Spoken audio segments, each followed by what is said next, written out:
Halo anak-anak, apa kabar kalian semua? Semoga dalam keadaan yang sehat dan tetap semangat selalu ya. Berjumpa lagi dengan Bu Lovina. Pada hari ini kita akan melanjutkan materi pembelajaran kita mengenai listrik statis. Nah, masih ingatkah kalian pada pertemuan sebelumnya kita telah mempelajari salah satu fenomena yang berkaitan tentang potensial listrik, yaitu peristiwa terjadinya petir. Nah, masih ingatkah kalian apa yang menyebabkan terjadinya petir? Ya, betul sekali, karena adanya gesekan antar awan-awan mendung. Nah, adanya gesekan antar awan mendung akan mengakibatkan elektron berpindah dari satu awan ke awan yang lainnya. Hal inilah yang dikenal dengan efek tribolistrik, yaitu adanya perpindahan muatan karena adanya peristiwa penggosokan. Nah, adanya pengumpulan elektron pada bagian bawah awan inilah yang menyebabkan adanya potensial negatif. Sedangkan pada bagian tertentu di muka bumi ada tempat yang kekurangan elektron atau bermuatan positif sehingga disebut dengan potensial positif. Nah, inilah yang menyebabkan terjadinya pembuangan muatan atau pembuangan elektron dari awan menuju ke bumi sehingga terjadilah peristiwa petir. Nah, pada hari ini kita akan mempelajari lebih lanjut bagaimana cara menghitung potensial listrik, energi potensial, dan juga usaha listrik. Nah, berikut ini, misalkan kita memiliki suatu muatan sumber, yaitu muatan positif, yang kita beri nama dengan muatan Q, di mana setiap muatan listrik tentu saja akan menghasilkan medan listrik, dan karena ini muatan positif, maka arah medan listriknya adalah betul sekali, arahnya radial keluar dari muatan sumber tersebut. Seperti yang kalian lihat, garis tanda warna biru menunjukkan vektor dari medan listrik, di mana seperti yang kalian lihat, semakin dekat dengan muatan sumber, maka garis dari medan listriknya semakin rapat, yang artinya adalah kuat medan listrik berbanding terbalik dengan jarak dari muatan sumber tersebut. Nah, sekarang coba bayangkan kita memiliki suatu muatan uji yang kita namai muatan Q aksen terletak pada jarak yang jauh tak terhingga dari muatan sumber kita, yaitu pada titik A. Nah, misalkan sekarang kita ingin memindahkan muatan uji Q aksen dari titik A ke titik B di dekat muatan sumber, maka kita harus melawan medan listrik yang dihasilkan oleh muatan sumber tersebut. Oleh karena medan listrik atau E ini bersifat kekal atau konservatif, maka usaha yang dibutuhkan untuk memindahkan muatan uji Q aksen dari titik A ke titik B ini akan sama dengan perubahan energi potensial dari titik A ke titik B. Dengan mengingat bahwa usaha itu sama dengan gaya, dalam hal ini adalah gaya Coulomb dikalikan dengan jarak. Dengan demikian dapat kita tuliskan WAB sama dengan EPB dikurangi EPA.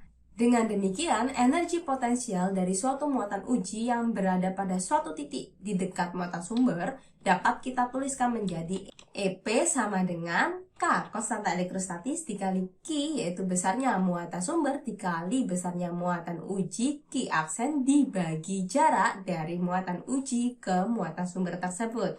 Oleh karena itu, energi potensial suatu muatan listrik dapat kita definisikan sebagai usaha yang dibutuhkan untuk memindahkan muatan uji tersebut dari suatu tempat yang jauh tak terhingga ke suatu titik di sekitar muatan sumber tersebut. Setelah memahami konsep dari energi potensial listrik, kita akan bisa memahami lebih lanjut mengenai potensial listrik, di mana setiap titik dalam medan listrik itu pasti mempunyai tiga hal. Yang pertama adalah gaya listrik, yang kedua medan listrik, dan yang terakhir adalah potensial listrik. Dan seperti yang telah kita pelajari sebelumnya bahwa gaya dan medan listrik adalah suatu besaran vektor yang memiliki besar dan arah. Sedangkan potensial listrik merupakan suatu besaran skalar yang artinya hanya memiliki besar namun tidak memiliki arah. Potensial listrik pada suatu titik di dalam medan listrik adalah besarnya usaha yang dibutuhkan untuk memindahkan satu satuan muatan uji dari titik tak berhingga ke titik tersebut di sekitar muatan sumber. Dengan kata lain bisa kita tuliskan V sama dengan EP, energi potensial dibagi Q aksen, atau EP sama dengan Q aksen dikali V. Dengan mengingat bahwa EP sama dengan K dikali Q dikali Q aksen per R, maka kita dapat menuliskan persamaan untuk potensial listrik adalah V sama dengan K dikali Q dibagi R, di mana di sini V adalah potensial listrik pada jarak R dari muatan sumber, satuannya volt, K adalah konstanta elektrostatis yang besarnya 9 kali 10 pangkat 9, sedangkan Q adalah besarnya muatan sumber satuannya Coulomb, dan R adalah jarak dari muatan uji ke muatan sumber satuannya adalah meter. Untuk lebih jelasnya, kita akan melihat cara menghitung potensial listrik yang disebabkan oleh beberapa muatan sumber. Oleh karena potensial listrik adalah besaran skalar, maka besarnya potensial listrik merupakan jumlah aljabar biasa dari masing-masing potensial listrik. Misalkan di sini kita memiliki beberapa muatan sumber, Q1, Q2, Q3, sampai dengan Q yang ke N. Maka ketika kita ingin menghitung potensial listrik pada titik P, pada suatu jarak tertentu dari beberapa sumber muatan tersebut, maka kita tinggal menambahkannya secara aljabar. Nah, untuk lebih jelasnya kita lihat di sini. Misalkan jarak dari muatan sumber Q1, Q2, Q3 sampai dengan Q yang ke N diberi nama R1, R2, R3, dan R ke N. Nah, oleh karena potensial listrik adalah besaran skalar, kita hanya tinggal menjumlahkan secara biasa.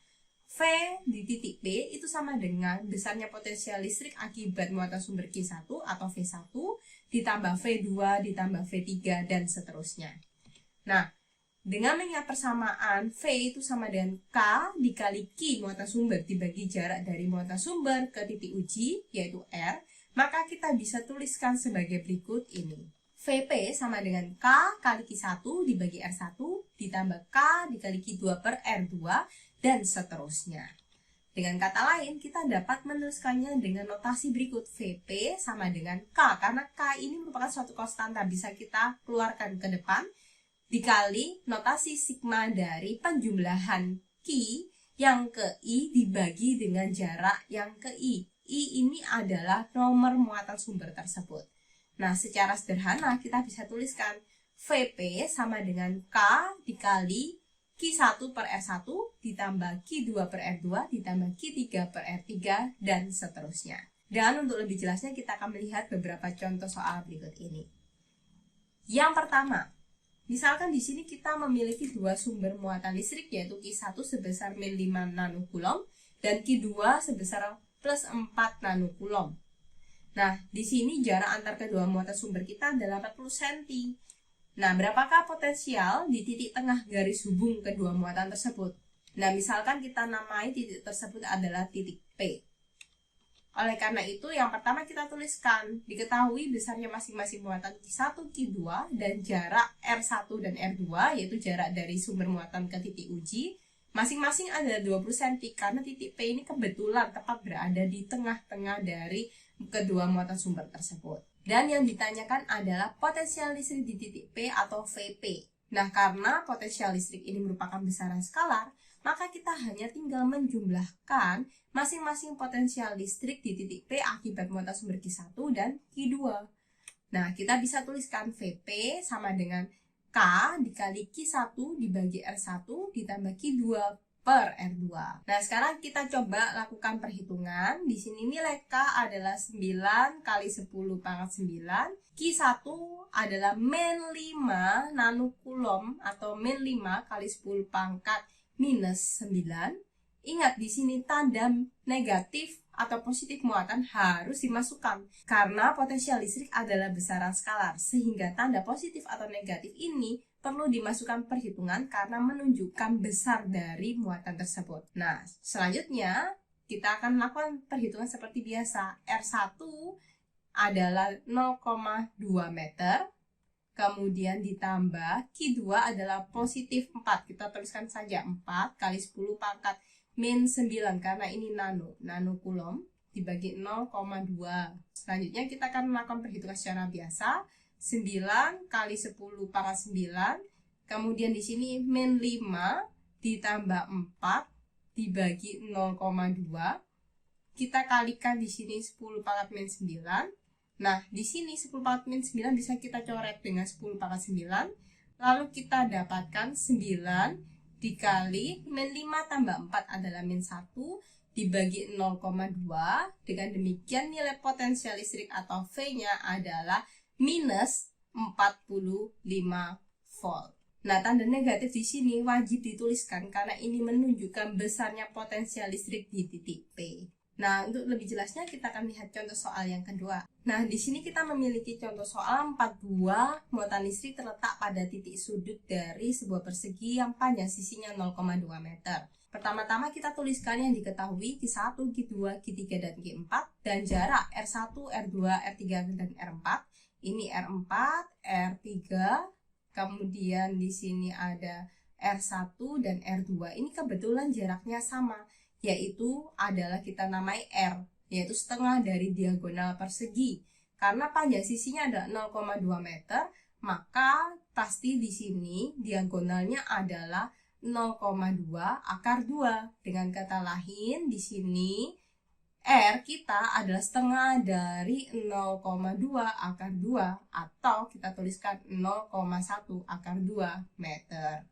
Nah, untuk mencari potensial listrik di titik P, kita harus menambahkan setiap potensial listrik akibat muatan sumber Q1, Q2, Q3, dan Q4. Sehingga bisa saya tuliskan K dibagi R. Kenapa R-nya bisa keluar? Karena kalian bisa lihat di sini besarnya R1, R2, R3, dan R4 ini kebetulan sama. Sehingga untuk memudahkan saya keluarkan saja. Lalu dikalikan dengan masing-masing muatan Q1 tambah Q2 ditambah Q3 ditambah dengan Q4. Lalu kita tinggal memasukkan angkanya. K sama dengan 9 kali 10 pangkat 9. R adalah setengah dari diagonal persegi, yaitu 0,1 akar 2 meter. Lalu kita kalikan dengan masing-masing muatan. Q1 besarnya plus 2, kemudian Q2 besarnya min 2, Q3 besarnya plus 3, Q4 besarnya min 6. Dan jangan lupa di sini mikro, di mana 1 mikrokulom sama dengan 10 pangkat min 6 kulom. Sehingga saya kalikan 10 pangkat minus 6 di sini. Dan kalian lihat di sini bahwa tanda muatannya wajib dimasukkan karena dalam potensial listrik perhitungannya merupakan perhitungan skalar. Sehingga tanda muatan harus dimasukkan dalam perhitungan. Nah, setelah itu kita lakukan perhitungan seperti biasa dan kita dapati hasilnya potensial di titik P, VP sama dengan minus 13,5 akar 2 kali 10 pangkat 4 volt. Nah, selanjutnya silakan kalian coba kerjakan beberapa latihan soal berikut ini.